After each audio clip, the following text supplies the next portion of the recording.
ഇതുപോലെ ഒരു ഇത് നമ്മള് സിനിമയിലും കണ്ടിട്ടുണ്ടായിരുന്നു. അതെയോ? ആ, ഏത് സിനിമയില്? നമ്മള് സ്ഫടികത്തില് ആ വണ്ടിയിൽ തൂക്കിയിട്ടേക്കണ ഇതുപോലത്തെ ഒരു ക്രിസ്റ്റൽ അല്ലായിരുന്നോ? സാറിന് ക്രിസ്റ്റലിനോടുള്ള താല്പര്യത്തിന്റെ പുറത്തായിരുന്നോ സ്ഫടികത്തില് തൂക്കിയിട്ടത്? ഇത്ര കൃത്യമായിട്ട് പറഞ്ഞു നോക്കി. നേരത്തെ ചോദിച്ചില്ലേ ഈ സ്ഫടികത്തിന്റെ എന്തെങ്കിലും ഒന്ന് സാർ സൂക്ഷിച്ചിട്ടുണ്ടോ എന്ന്? തൽക്കാലം ഇപ്പൊ വീട്ടിലുള്ള ഏക സാധനം ഇതാണ്. ആണോ? ഇതാ സിനിമയിൽ ഉണ്ടായിരുന്നത് തന്നെയാണോ? അത് തന്നെയാണല്ലേ? ഓ, വേണേ അതുപോലെയാണെന്നും പറയാം. അത് ശരി. ഓ, വേണമെങ്കിൽ ഇത് പ്യുവർ ക്രിസ്റ്റലാണ്, മറ്റേത് മറ്റെന്തോ ഉഡായിപ്പ് ക്രിസ്റ്റലാണ്. ഹാൻഡ്മെയ്ഡ് ആണോ? ഹാൻഡ്മെയ്ഡ് സ്റ്റെയിൻ ഗ്ലാസ് വർക്കാണ്. ഇത് എവിടെ ചേച്ചിയപ്പോ? കണ്ടില്ലേ എല്ലാം സ്റ്റെയിൻ ഗ്ലാസ്.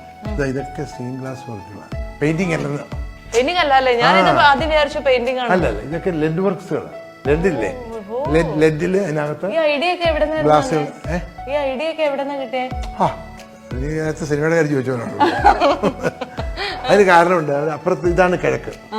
ആ കിഴക്ക് സൂര്യൻ അവിടെ നമുക്ക് ഉദിച്ചു. ഇത് ഞങ്ങളുടെ വീടിന്റെ തലയ്ക്ക് മുകളിൽ കൂടെ അങ്ങനെ നേരെ അപ്പുറത്ത് പടിഞ്ഞാറ് സെറ്റിൽ ആവും.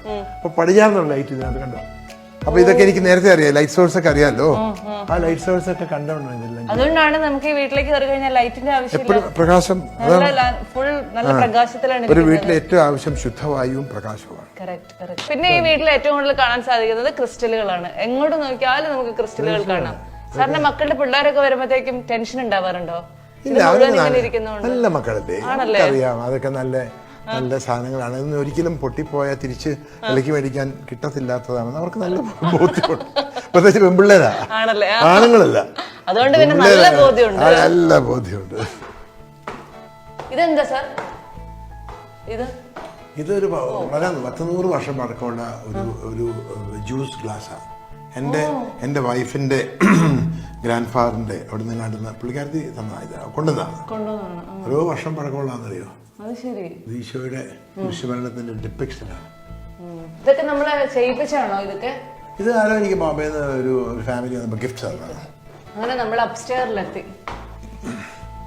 ഇതാണ് എന്റെ ഡിസ്കഷനും റൈറ്റിങ്ങും കേട്ട് ഇരിക്കുന്ന ഒരു സ്ഥലം. എന്റെ അമ്മേ, ഭയങ്കര വ്യൂ ആണ് ഇവിടെ അല്ലേ? എന്തൊരു ഭംഗിയാണ് ഇത് കാണാനായിട്ട്. ഇത് എപ്പോഴാ ഏറ്റവും കൂടുതൽ വെള്ളം ഇവിടെ ഉണ്ടാവുക? ജൂലൈ നവംബറിലൊക്കെ നല്ല ഫുൾ അരയാറ് വെള്ളം ഉണ്ടോ? ആണല്ലേ? സാറിന് വേറെ എവിടെയും പോകണ്ടല്ലേ കഥ എഴുതാനൊന്നും? കാരണം ഇവിടെ തന്നെ ഇരുന്ന് അല്ല, ഇവനൊന്നും പോകാതിരിക്കുന്നേ. എവിടെ വേണേലും ഞങ്ങൾക്ക് ഈ വീടിന്റെ സ്ഥലങ്ങളിൽ ഇരിക്കാമല്ലോ. മടക്കും ഒരു സിനിമ കാണാം, അവിടെ പോയി ഡിസ്കസ് ചെയ്യാം. ഇനിയുണ്ട് വേറെ ഒരു റിയൽ റൈറ്റിംഗ് പ്ലേസ് ഉണ്ട്.